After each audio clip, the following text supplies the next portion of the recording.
Hi, everybody, and welcome to Getting Better. Joining us today is someone who knows a thing or two about getting things done. The powerhouse herself, Marie Forleo. Marie, how are you? Welcome to Getting Better. I'm so excited to be here. I just probably freaked out your editors because I want to scream. No, it's you so can fun. scream. You can scream. You can spike this mic. We are so excited you're here. I'm so excited to finally meet you. You are also I used to joke on Getting Curious a lot about this, and I'm sure if you've been listening or watching for a long time, you'll remember I went through this phase where I was trying not to compliment everybody on their physical appearance. That lasted 0.03 seconds for us. We ran into each other on the elevator on the way up, and you are just so stunning. Oh. You really are. Jesus, honey. Loves us is what my mom always says. But yeah, I mean, this blow dry, this glam, this fit, you are giving it to us today, honey. Thank you. Let's start off. This may seem like a silly question to y'all, but I just have to ask. No silly questions. So what is procrastination? Let's just because is it a verb? Is it an emotion? It feels like a behavior. Yes, it's a behavior. It feels like a behavior that That's we the all word do, I've been looking right? for. That we do Yes. from time to time where we are delaying. We're delaying. Taking action on something that we have said we want to do, we have committed to doing, we need to show up for. So I think that it's probably best categorized. And by the way, I am no psychologist. I am just a person who is very passionate about having a great life. And anytime I discover tools or information or tricks that have helped me feel better and try and be better in my life, I just like to share them. So when you were asking this question, I don't know what the official definition is, but it always appears to me like a behavior. It's a bit, I think that's slay. Okay. So and now you've worked with so many people to overcome blocks in their work, their relationships, and their personal growth. How does procrastination fit into people's roadblocks? I feel like it can show up, really procrastination. It is a symptom, it's not the root cause. So it's kind of like the smoke and we have to look underneath it to figure out what's going on. But what I know on the surface, it can make us feel a sense of shame. It can make us feel like we're not good enough. It can make us, if we don't address it, it can lead to some really troublesome outcomes, like perhaps getting fired from your job or losing important relationships or even damaging the relationship, probably the most important one that we have, which is with ourselves, where you feel like you can't trust yourself to show up for you. And so all of those things can create a lot of pain. They can create a lot of troublesome outcomes. But what I've found is really underneath procrastination is one of two things. It's either fear or it's misalignment. And to use one of your favorite notions and phrases, we have to get curious about it. And then I think the other aspect that's really, really important, research shows that up to 20 to 25% of people identify as chronic procrastinators. So Jonathan, this is it's a label. Did you say 25%? 20 to 25%. Okay, so it's almost it's 1 in 4 people. Correct. 1 in 5 or 1 in 4. Correct. So when people label themselves, I am a procrastinator, that's one of the most dangerous things that you can do because our words are so powerful and it's a form of trash talking yourself. Yeah. So our brains, right, they are neuroplastic, meaning anything that we repeat over and over and over again, we make true. And so when you assume that identity, I can't get it done, I'm just a procrastinator, you are putting a limit on yourself. It's being so torturesome to the precious soul that you are. So I think we're going to talk about fear and we're going to talk about misalignment, but one of the first steps to, I would say, melting, undoing, unraveling, walking away from, expanding beyond procrastination is stop labeling yourself as a procrastinator. And here's the key.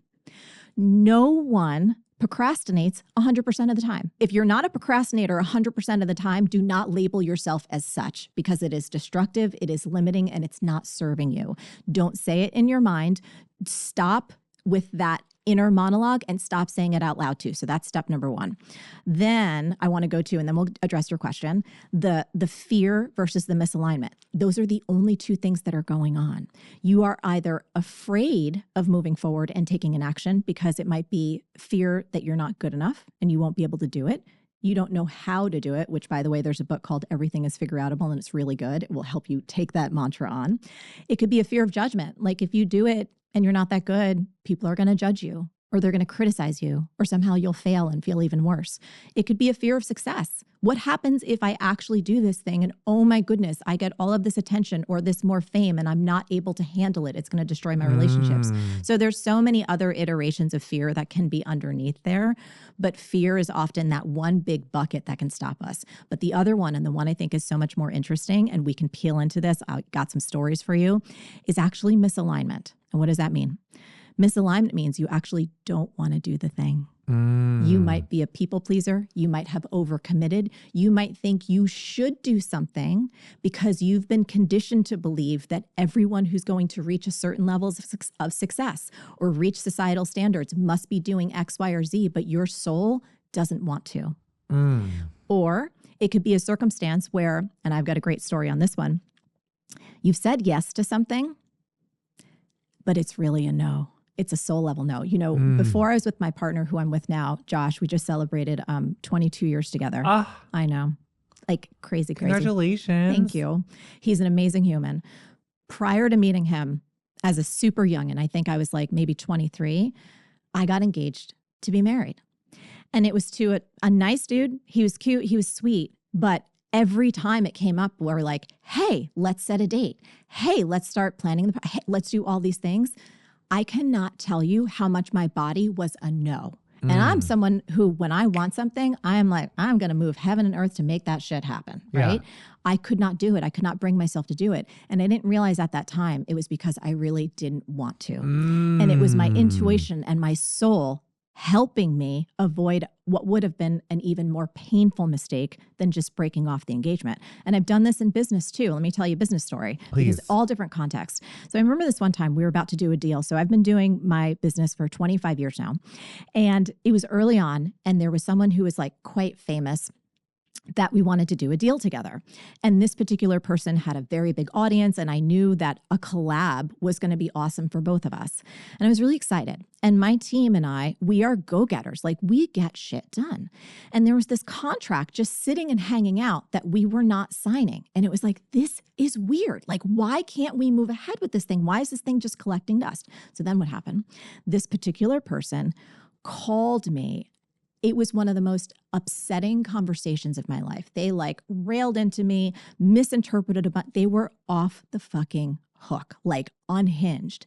And in that moment, I realized that putting it off is sometimes a sign to call it off. That procrastination was saving myself and my team from some nasty, awful, what would have been very expensive, painful mistakes had we not procrastinated on signing that contract. Does that make sense? Sometimes it's like protection. It's a lot of the times protection. And so we can talk about how to distinguish between, I have some good tools between distinguishing fear and intuition, and we can talk about that. I have a question about that, actually, about myself. Yeah, please. What is the difference between procrastination and waiting?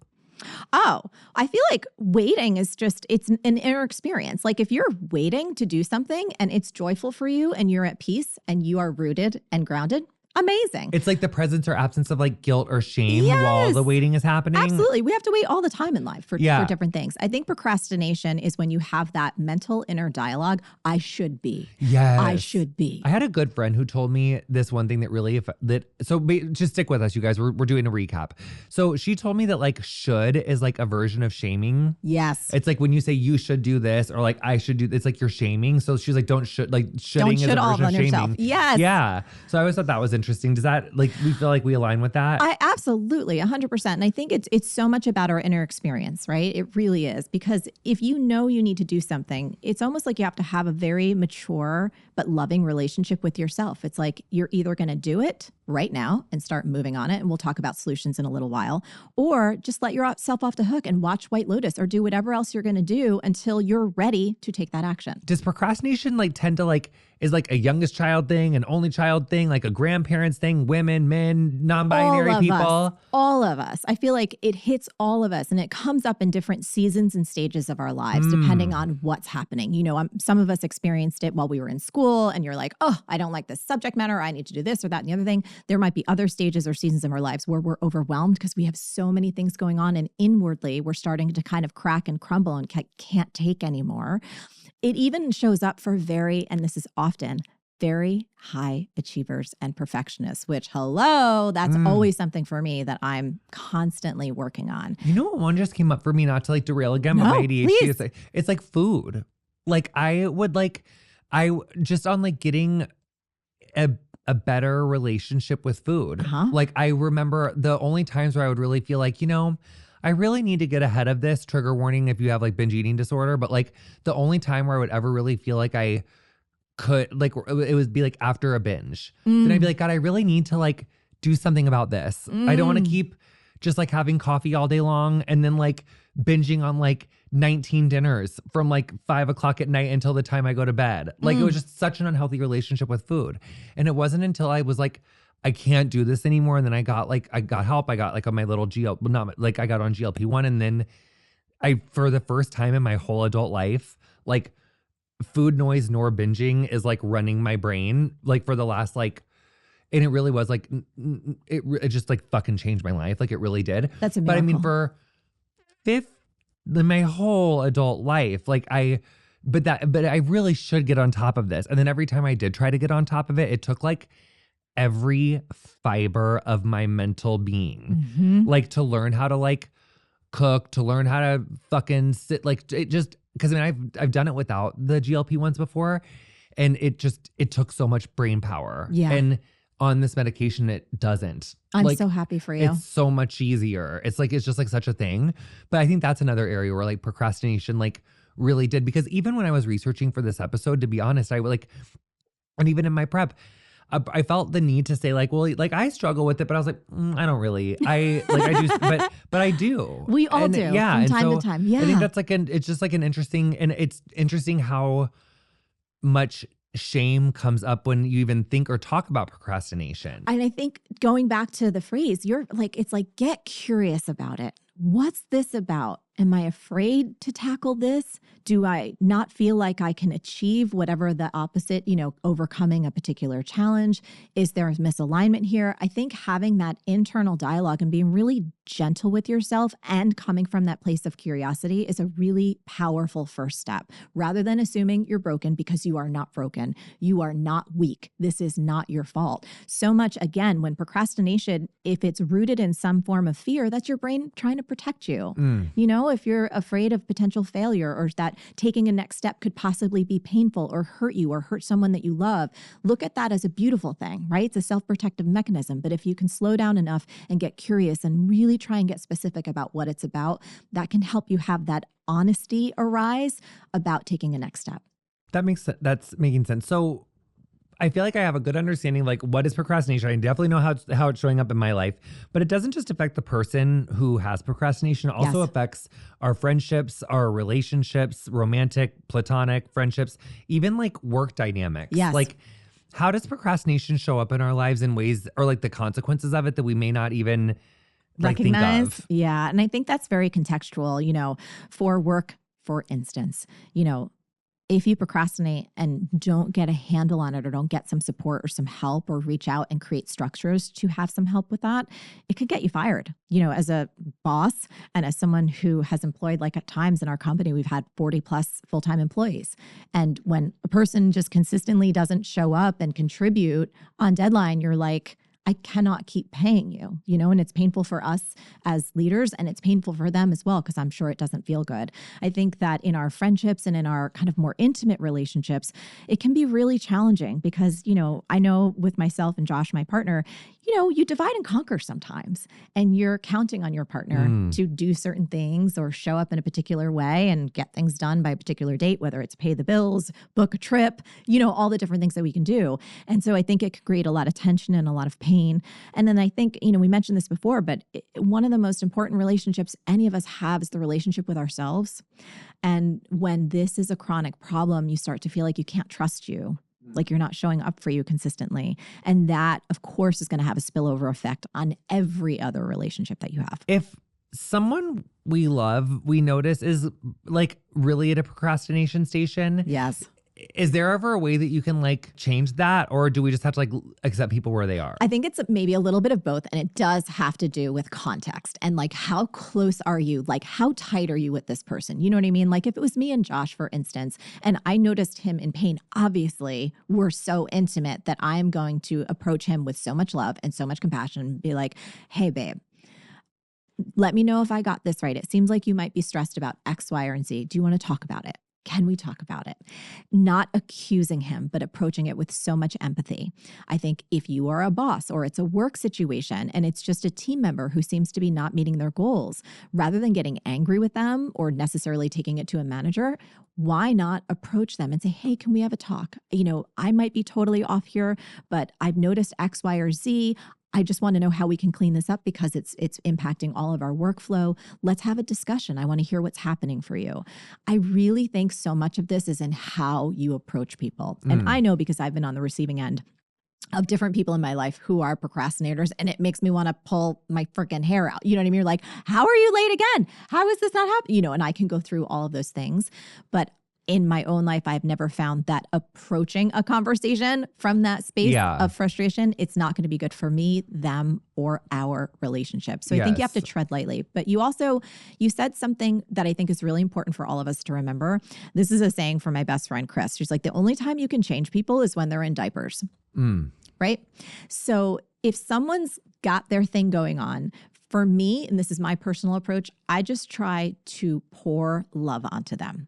Do you know what I mean? Just because I know I'm a mess sometimes, and I know I got my own things coming on. And when people just show up and love on me for me and don't try and fix me, they're the people that I trust the most, that when I am ready to be vulnerable and ask for a hand, they're the people that I know that aren't going to judge me. That makes so much sense. Yeah. So I feel like it's like really be delicate, be intentional, be thoughtful about your approach. Try not to make someone wrong. And again, get curious with them. Ask them if there's a discussion you can have, if there's something you might want to talk about, and talk about behavior rather than them as a person. That makes sense. Wait, talk about the behavior. Yes. You're like, not like you're a procrastinating asshole. You never meet. My therapist like taught me this thing like nonviolent communication. Yes. It's the best. It's like when you X, I feel Y. So I need you to like, but it's like, so it's like basically like when you're late, it makes me feel like you aren't respecting this job or respecting our boundaries or whatever. Yes. So I need you to be on time. Like, or like, you know, it's like that's like the friendly boundary. It's like, because you can't really like argue with someone's feelings. Totally. So that's like why it's like you got to keep it in the feelings. So it's not like you're an asshole because it's like when you are whatever, it makes me feel like this way, so I need you to blah, blah, blah. Yeah. It's like the nonviolent communication is important. No, I love that. But I also think it's important for many of us, especially if you're like, oh, this person's having trouble. And like, you just want to go insert yourself into their life and tell them, you know what I mean? You should stop procrastinating. It's like, they don't need you. So we just had Young Pueblo on last week. I love him, Diego. He's incredible. And he was saying how like we need to like not have like an adversarial relationship with change. And I realized how much fear I have around change. And I was doing a project with someone who essentially was procrastinating their face off, like really, really bad. And it was creating like tension and frustration.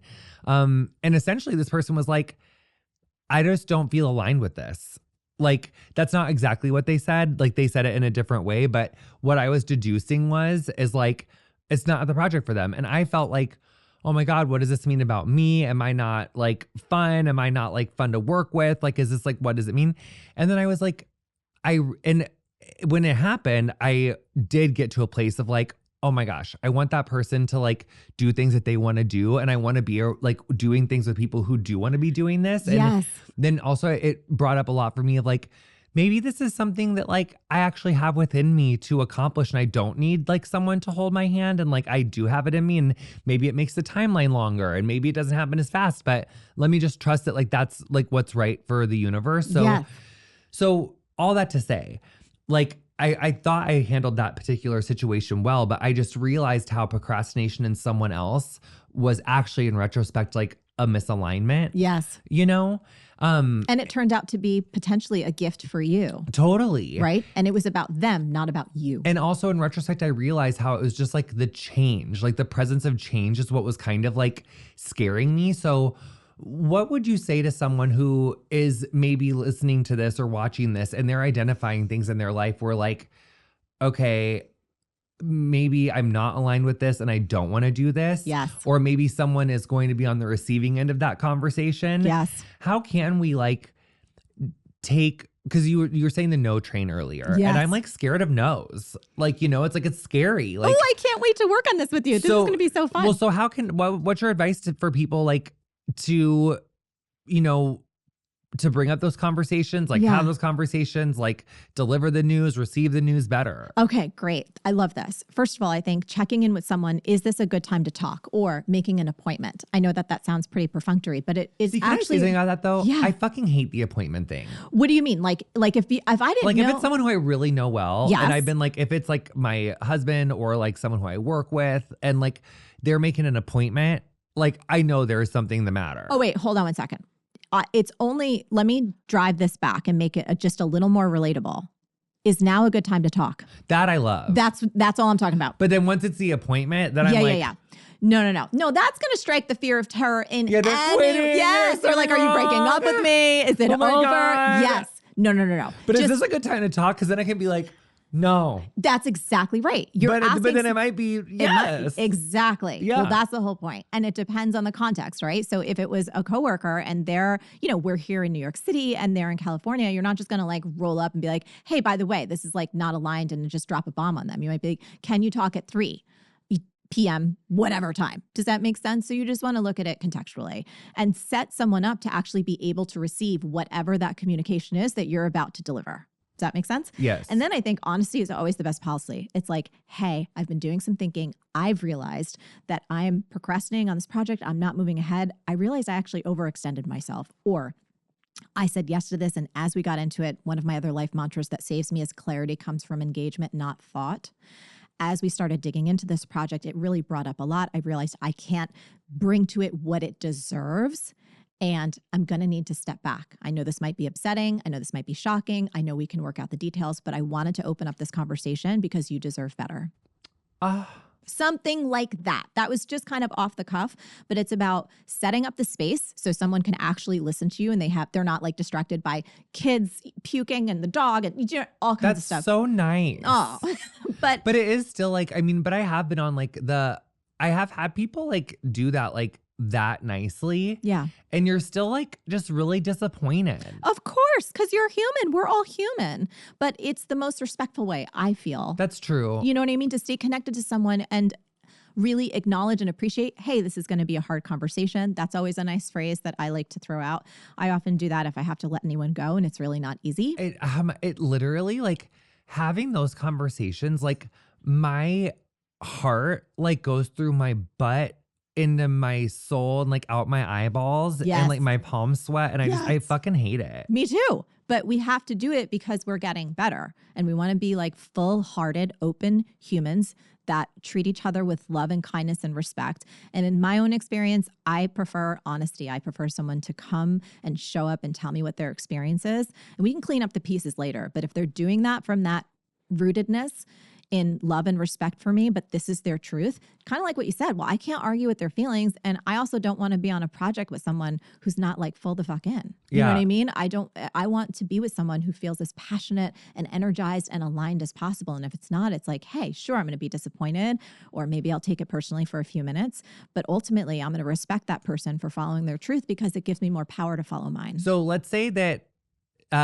someone in your life is saying like, I really want to start, but I just can't. Yes. Oh my gosh. This is one of my favorite things to talk about. So there's 2 little 4-letter words that can really trip us up from time to time. And one of them is I can't. Now, there's I can't and I won't. So for most of us humans, 99% of the time, not 100% of the time, but 99% of the time, when we say I can't, it's really a euphemism for I won't. So I can't get up and do my writing. I can't get up and go to the gym. I can't forgive her. I can't go find a new job. If you just give yourself a moment and just suppose that this might be true and you replace can't with won't, something usually much more honest comes through. I won't wake up and write my words. I won't wake up and go to the gym. I won't forgive her. I won't do the work to find a new job. And here's the thing.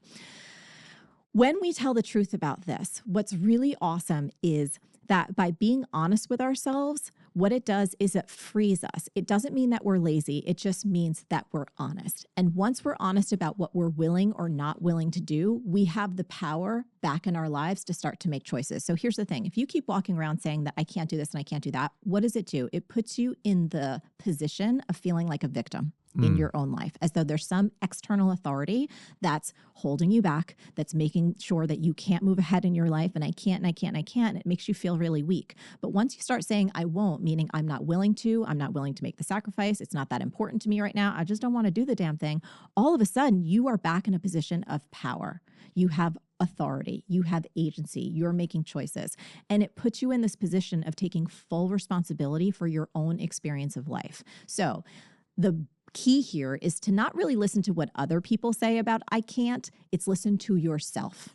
You know what I mean? We're going back to like, we're not taking care of other people's problems. We got enough right here to deal with. So if you catch yourself in any circumstance saying I can't, do a little quick self-check. Is it really I won't? And if it is, say hallelujah, because you just told yourself the truth and you could set yourself free. And then what about the 0.1% of times if it's like not right? If you actually cannot, like, hey, Marie, you know what I mean? I'd love to have lunch with you in LA right now. And I'm like, well, I can't because I'm in New York. Then it's not a problem. I notice a pattern in my life where some of the issues with procrastination or the like my limitations, it's like I already said yes. So it's kind of like reverse engineering.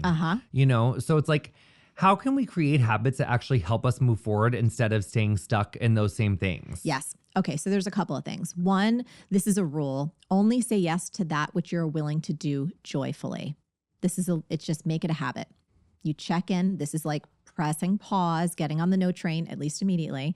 So only say yes to things that you're willing to do joyfully. That prevents you from being like, oh yeah, I'll go speak at that event in 3 months, but you wouldn't want to do it tomorrow. And then when your calendar shows up 3 months later, you're like, I don't want to do it. It's like, if you would not be excited about doing something tomorrow or the next day, do not say frickin' yes to it. And don't say yes to shit and people please and then torture yourself and procrastinate and then treat yourself like a victim. Just cool.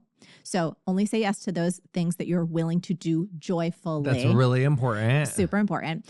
Another habit, something that I like to use, especially for big projects, I think this could really be helpful for you, is a reverse calendar. So what's a reverse calendar? Really simple. What is the deadline? And I just started doing this accidentally. Yay! But it was only through like years of torture? Yes. Yes.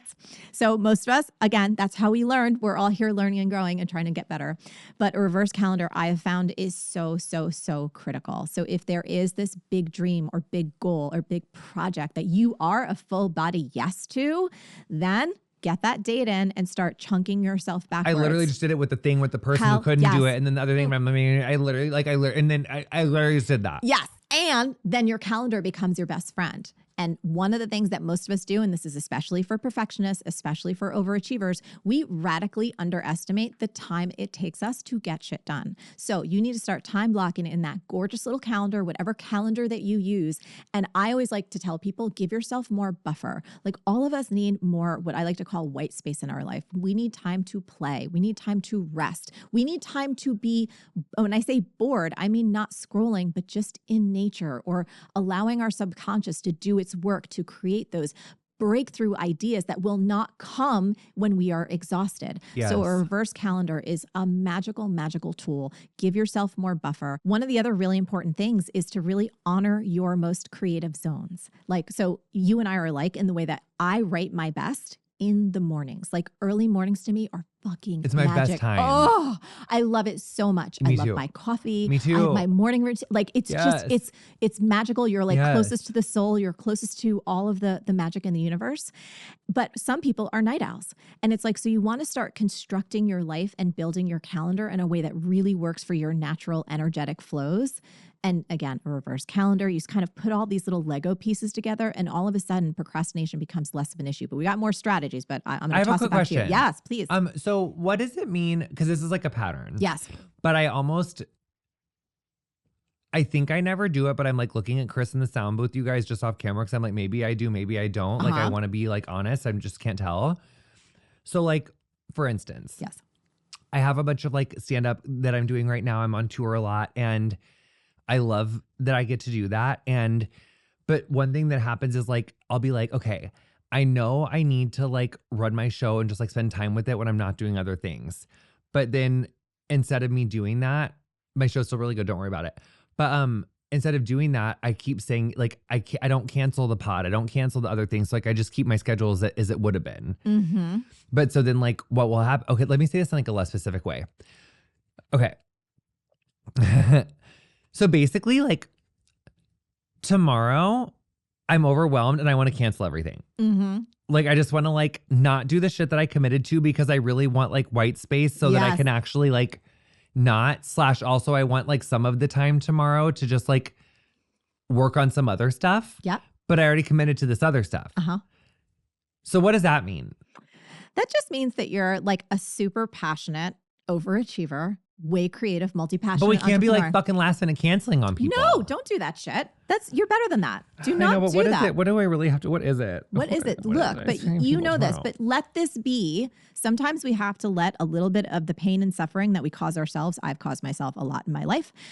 We have to let that be it's the education cost. It's the education fee. So you don't keep making that same mistake in the future. Here's one of the things that I do. That is so true. But I just literally with my theory.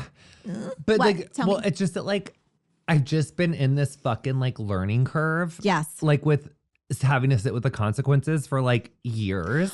And I'm just so excited to like not do that. You are on your way. We know we've got to, we are getting better. You are getting better, but you're in a period of massive expansion and reinvention right now. Like you're reaching into your next level. This is just me intuition talking. So a lot of these lessons are going to solidify for you. They really, really are. So you're not going to cancel tomorrow, but we have to remember the pain of it. This is not in a tragic way. And just like, as you start looking ahead in your calendar, here's what I was going to say. One of the things that helped me the most was creating these boundaries around off time. So I like to take adventures to Italy, for example, and I'm going to Sicily in a little bit for 3 weeks. And it's like opportunities coming in. Can you do this? Can you show? It's like, nope, mama's going to be in Italy. Even if you don't want to go away, you could still create a boundary around that white space that you need to just be. Okay. So right. Yes. But then people will ask me stuff. Yes. Like on things that I'm already doing. Uh-huh. And I really care about those things. Yes. So I want to be available. You still need to create more boundaries for you. Like I'm going to end up in the psych ward. Correct. Yeah. And I'm just telling you this as someone who. And also, it's not this team. Just so you know, it's not this team. Yeah, no. And it's probably all great teams. These other hosts who's got like continuing to ask you for shit when you're like, I already gave you the shit. Now you need more shit. This is just. But also, I mean to call them hosts because I do really love everybody. Of course you do. Yeah. No, I call them some of my best friends. Yeah. We're all like calling each other that. But my point is this. It's like you are such a powerful force of nature, as are so many of your listeners and the people watching right now. It's like we have to really stay conscious and stay aware because for me, at least, this isn't my value. It is about longevity and sustainability. And if I drive this amazing, beautiful little machine into the ground, she's going to go bye-bye. Do you know what I mean? And so I'm about creating some of those pockets and we're learning. You're doing good, but this is normal for someone like you and for overachievers. And you do have to start creating some boundaries and get a little ticket on the no train. Gotta get a little ticket on the no train. Okay, that's important. It's also like, it's just ironic to me that I'm on a show about like helping people get out of ruts. And I have to say like my overcommitter, like, and my like parts work, which we're talking about next week. Yes. Like my busy bee is so dominant. Yes. Yes. And like, it's just, it feels weird for me giving advice sometimes when like, I know there's something in my life that like I'm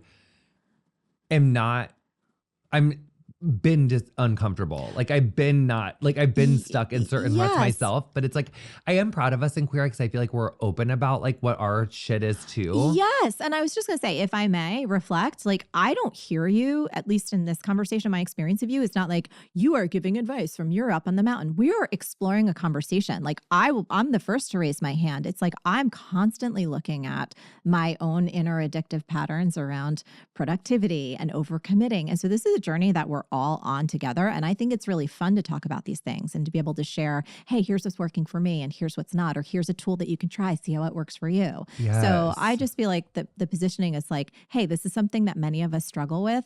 And so I just wanted to offer that. Yeah, thank you. And I love you and thank you for saying that. Okay. What if you're someone who thrives under pressure and only gets things done at the last minute? Is that actually a problem? It might not be. So it's all about your experience of it, right? So that's actually me sometimes. Because I do that too. Yes. I feel like I'm like that with with the stand-up. Because sometimes I just say to myself, I'm like, girl, like if I feel like I should have been, because like sometimes I'm like, I need to run it for like 3 times a day. Yes. But I'll always do it at least like once. Yes. But I'll like penalize myself for not doing it enough or something. But then every time I'm like, just like in backstage and like I am like, I always slay. It always comes to me. Exactly. So this is about getting curious again and investigating. Oh, do I really need to do it 3 times? Or is that just some idea I have that is a remnant from my obsession with winning an Olympic gold or X, Y, or Z? Again, I just what I told myself, like what real comedians do. Yes. So here's the thing. And this is another really interesting note. First of all, I was looking at clips. I was laughing my ass off. And I'm like, I cannot wait to see your full show. Like, I want to see your full show so bad because I was laughing. Like, it made me feel so good. Anyway, back to this. So one of the things that's especially prevalent among people who are ambitious, multi-passionate entrepreneurs, creatives, we don't trust it when it's easy. We don't trust it when it's easy. So we have these ideas like, I have to show up. I have to do this. I have to put in X amount of hours. And my partner, Josh, has actually really helped me with this because on my own show on MarieTV, I'm like, oh, I need to be prepping these interviews. And I used to do it this way. And now I'm like, girl, I've been doing this for like 15 years. I don't need as much time. I have there are certain things that come naturally. So the answer to that question is, if it is bothersome to you and you honestly know that waiting till the last minute is creating stress and you're not having quite enough time to reach the level of mastery or excellence that you know is possible for you, great. Use that as a signal to give yourself some more time.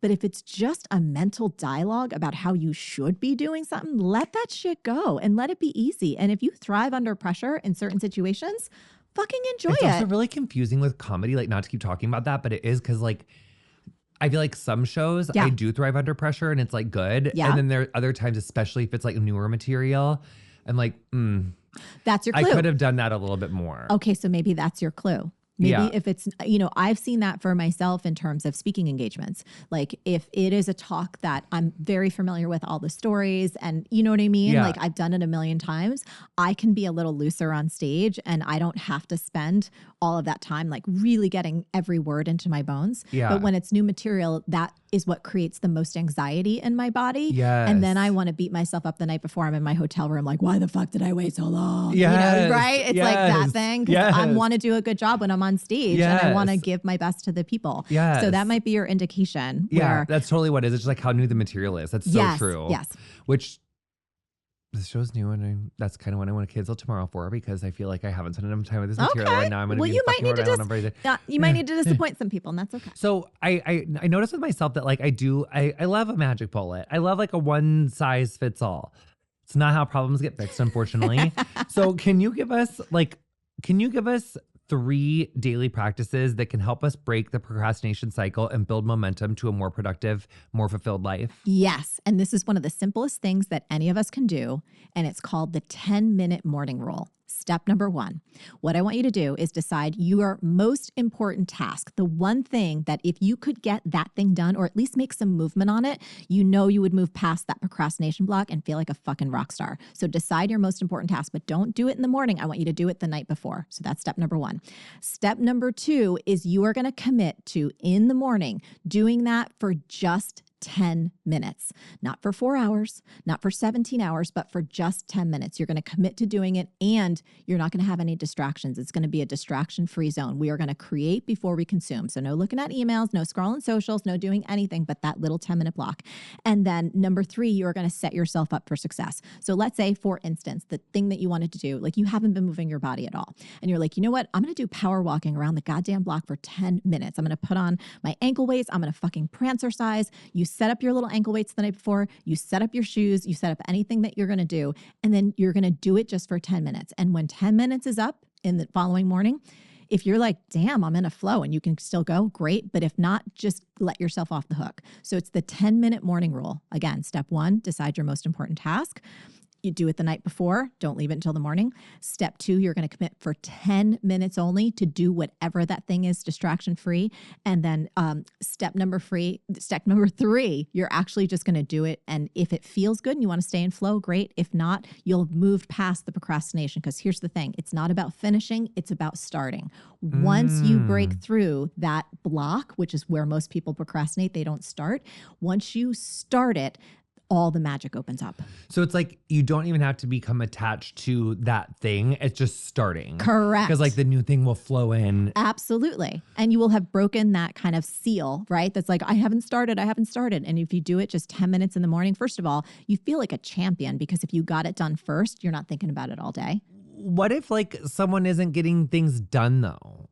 Like they're starting it, but they're not. Cause like I'm an ADHD girl. Yeah, me too. So like, what if they're having problems like finishing a task they started? Is that procrastination or is that a different thing? No, that could be. But so many of us, there's many of us. So those are tips. Like if you just want to bust through a particular, right? Yes, like, yes. Easy, takes 10 minutes. It's a separate thing. Anyone I did can a separate do it. thing. My bad. No, it's not your bad at all. But talking about finishing, that's like a whole other beautiful, gorgeous, rich can of worms. And there are so many different ways, so many different tools and techniques to get yourself to finish. So I remember when I was working on my first book, I knew that I would be scared.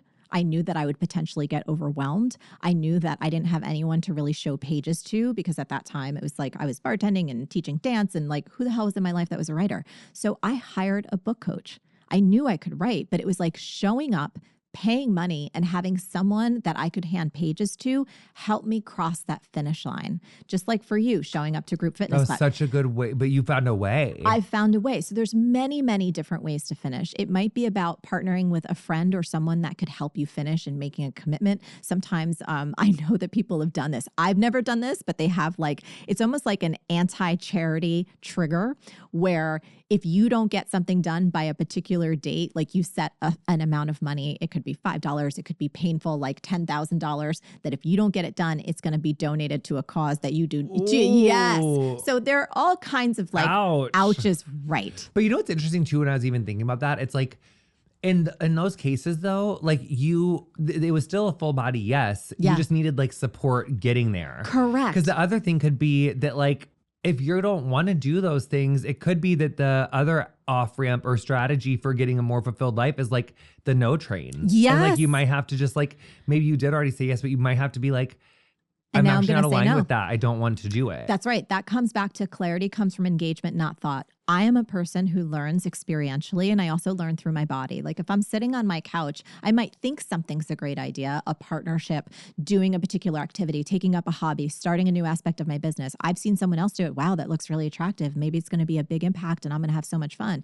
And then as I start to take physical steps towards it, make the call, start putting the project in place, start experiencing it, all of a sudden my body's like, you don't like this shit. Let us get out. So clarity comes from engagement, not thought. And that's not a bad thing. If you experience something and it is now a no, you can release it. You can complete it. You can drop it without guilt.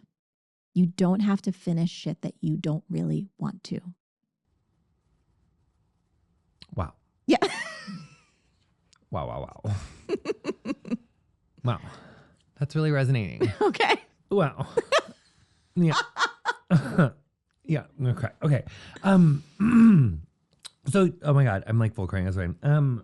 Wait, but let that sit for a minute because I think you're probably also reflecting what many of us feel. Like I know for myself, for instance. There's like an embarrassment. Of course there is. Of course there is, because we care and you have such a big heart. And I know so many in your audience have a big heart. And I like to think that I have a big heart too. And we want to show up fully for people and we want to keep our word and we want to be honorable and all those things. And we are.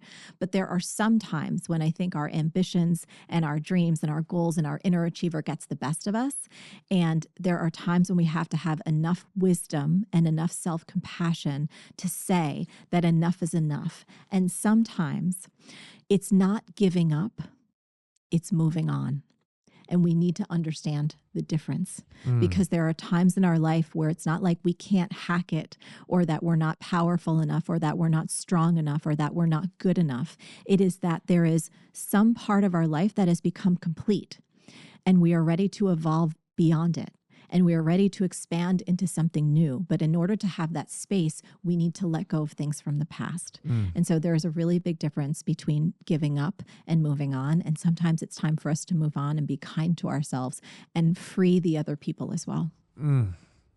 Marie, I love you so much. Thank you so much for coming on Getting Better. Thank you.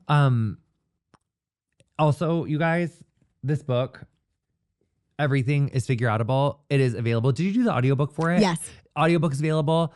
Hard copies, paperback, all the copies available now. Amazing book, incredible book. It's helped literally millions of people. So get your copy if you haven't gotten it already.